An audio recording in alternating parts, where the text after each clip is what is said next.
Ward 163 में उपचुनाव होने जा रहा है, लेकिन इस चुनाव से पहले ही लोगों की आवाज़ साफ सुनाई देने लगी है। हम बदलाव चाहते हैं।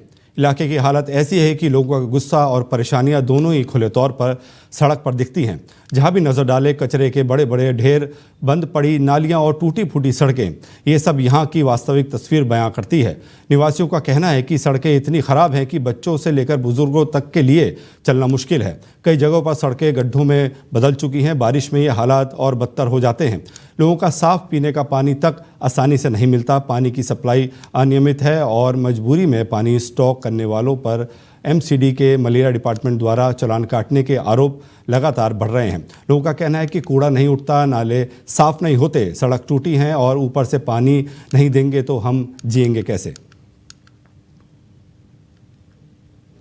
और आपको बता दें, अभी दिल्ली में एमसीडी के उपचुनाव हैं। इसके मद्देनज़र जो है, आप देख सकते हैं तस्वीरों में किस तरीके से गंदगी फैली हुई है। लोगों का गुस्सा चरम पर है, क्योंकि लोगों का कहना है कि वोट तो हम दे देते हैं, लेकिन वोट जीतने के बाद कोई भी गलियों में और वापस इन वार्ड में नहीं आता, और जो दशा है इन वार्डों की जस की तस बनी हुई है।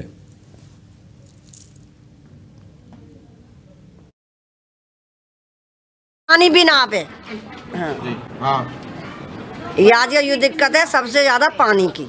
अरे रोड एक बार खोद तो गए, ऐसे तैसे तो ये बनी रोड, फिर ये खोद तो गए, अब ये ऐसी है कि ऊपर खाबड़ जो पड़ी है रोड है, इसमें खेल है, गिरे हैं, ये बालक क्या करें।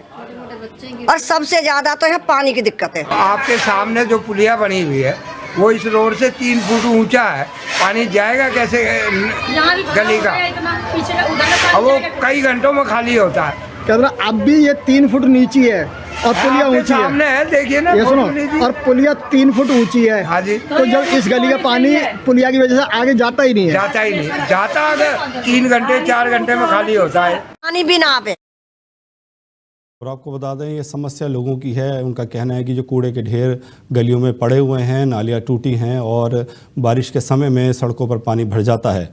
एमसीडी के चुनाव होने हैं और एमसीडी की जो कार्य है वो एमसीडी विभाग नहीं कर रहा है, और पार्षद भी चुनाव जीतने के बाद नज़र नहीं आते हैं। और इस मुद्दे पर हमारे साथ जुड़ रहे हैं बीजेपी प्रवक्ता शुभेंदु अवस्थी। शुभेंदु जी, दिल्ली में एमसीडी के चुनाव हैं, लेकिन बावजूद इसके लोगों का कहना है कि गलियां में जो कूड़े के ढेर लगे हुए हैं, नालियां टूटी हैं और पार्षद जीतने के बाद नजर नहीं आते।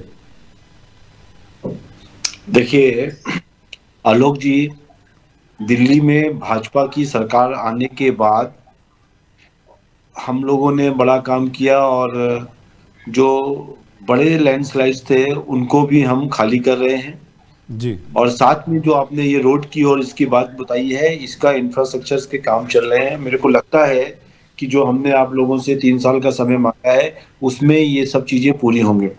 पिछली सरकारों ने, जो 11 साल सरकार रही, उसने हमारे लगभग 13,000 करोड़ रुपए तक दिए नहीं, और 13,000 करोड़ रुपए न देने के कारण जो वो चाहते थे कि हम एमसीडी में काम ना कर सके हैं, और इसलिए बहुत सारी जो व्यवस्थाएं थी जो एमसीडी के थ्रू होती थी, जो रोड बनता था, खड़ंजा लगता था, रोड साफ होती थी, उसके अंदर आदमी लगते थे, वो सब चीजें ठीक तरीके से नहीं हुई।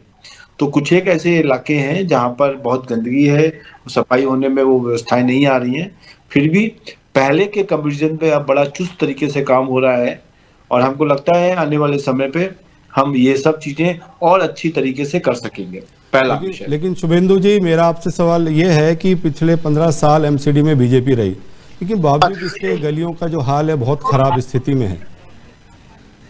मैं वही कह रहा हूँ, जो 11 साल में तो भैया आऊं तभी तो आवाज तो फट रही है। आम आदमी पार्टी के जो 11 साल रहे, उसमें उसने लास्ट के 17 के बाद हमको कोई भी पैसा नहीं दिया। 13,000 करोड़ रुपए होल्ड कर लिए, हमारी जो एमसीडी को पैसा मिलना चाहिए था, उसके कारण व्यवस्थाएं खराब हो गई। अरविंद केजरीवाल जी ने जानबूझ के ये किया। कारण ये था उनका ये करने का कि वो जो लोग हैं, जो भारतीय जनता पार्टी के लोग हैं, जो पार्षद हैं, वो नहीं कर पाएंगे और उनकी सरकार आ जाएगी एमसीडी में भी, और सरकार आई भी। पर आपने देखा होगा कि 1 साल भर के अंदर ही वो सरकार टूट गई। तो जो जैसा करता है वैसा भरता है। मेरा मानना है कि हम लोगों ने बहुत युद्ध स्तर पर रेखा गुप्ता जी की सरकार काम कर रही है, और जो इलाके, काफ़ी सारे इलाके ऐसे थे। और आज का जो मैं आपको एक इन्फॉर्मेशन देना चाहता हूँ आलोक जी, जी कि रेखा जी की सरकार ने आज तय किया है कि हर विधायक को, 70 विधायक को, ऐसा नहीं है कि खाली बीजेपी के विधायक को, 70 विधायकों को 10-10 करोड़ का एक फंड दिया गया है दिल्ली सरकारों ने, कि अपने एरिया के अंदर जो 700 करोड़ का बजट है टोटल, जो 10 करोड़ रुपए में खर्च करके जो ये मूलभूत व्यवस्थाएं हैं झुग्गी झोपड़ी की जो आप दिखा रहे हैं उसको ठीक करें। तो आज ही का ये इंफॉर्मेशन है जो आपको मैं दे रहा हूँ। इस तरीके से हर एमएलए को 10 करोड़ का फंड दिया जा रहा है, जिससे कि झुग्गी झोपड़ी इलाके के अंदर मूलभूत व्यवस्थाएं उनको स्थापित कर सकें। लेकिन शुभेंदु जी, आप कांग्रेस सीधा इल्ज़ाम लगा रही है कि जो 10 करोड़ का फंड मिलता है वो उसका ज़मीन पे इस्तेमाल ही नहीं किया जाता, और कई विभाग ऐसे हैं कि जहां पर कर्मचारी ही नहीं है लेकिन उनके नाम का जो है फंड वहां पे मौजूद होता है। देखिए आलोक जी, झूठ है कांग्रेस का। कारण क्या है कि अब कोई ऐसा अधिकारी नहीं है, क्योंकि सबको बायोमेट्रिक अटेंडेंस लगती है और उनका वर्चुअली टाइम मॉनिटर्ड होता है, कितने बजे आए और कितने बजे गए। इसलिए कांग्रेस को इल्जाम लगाना तो उनकी एक आदत भी हो गई। अभी उन्होंने वोट चोर, गद्दी चोर, वोट चोर के लगाया था इल्जाम, बिहार में किया हुआ आलोक जी आप तो जानते हो। झूठे इल्जाम लगाने में कांग्रेस के लोग बहुत पारंगत है। मेरा तो ये कहना है कि भैया आप इल्जाम लगाओ, कुछ करके दिखाओ, ना दिल्ली में हो, ना बिहार में हो, ना कहीं हो। आपको इल्जाम लगाना है तो जमीन पे आके दिखाओ। कहीं आपने आलोक जी देखा पिछले कुछ एक महीनों में, जब से दिल्ली में भाजपा की सरकार आई है, या उससे पहले भी लोकसभा के बाद भी, कहीं भी कांग्रेस का कोई प्रवक्ता, नेता किसी गली कूचे में खड़े होकर कह रहा हो कि ये कूड़ा है, इसको हटवा लो, वो जमीन पे भी नहीं है। आसमां तो वो रह ही नहीं पाए क्योंकि अब उनकी सरकार नहीं है, पर उनको जमीनी स्तर पे भी काम नहीं करना आता। पिछले 11 साल से भी वो गायब रहे अरविंद केजरीवाल जी की सरकार पर। कभी उनका साथ देते थे, कभी उनके साथ खड़े होते थे, कभी उनके विरोध में खड़े होते थे। आपने देखा था लोकसभा में उनके साथ खड़े थे और विधानसभा में उनके अगेंस्ट खड़े थे। तो ये कांग्रेस का अपना चरित्र है। उनकी बातों को बहुत सीरियसली कोई नहीं लेता, ना राहुल गांधी को लेता है, ना उनके किसी प्रवक्ता और नेता को लेता है। तो इस बार शुभेंदु जी, मैनिफेस्टो में क्या है आपके जनता के लिए?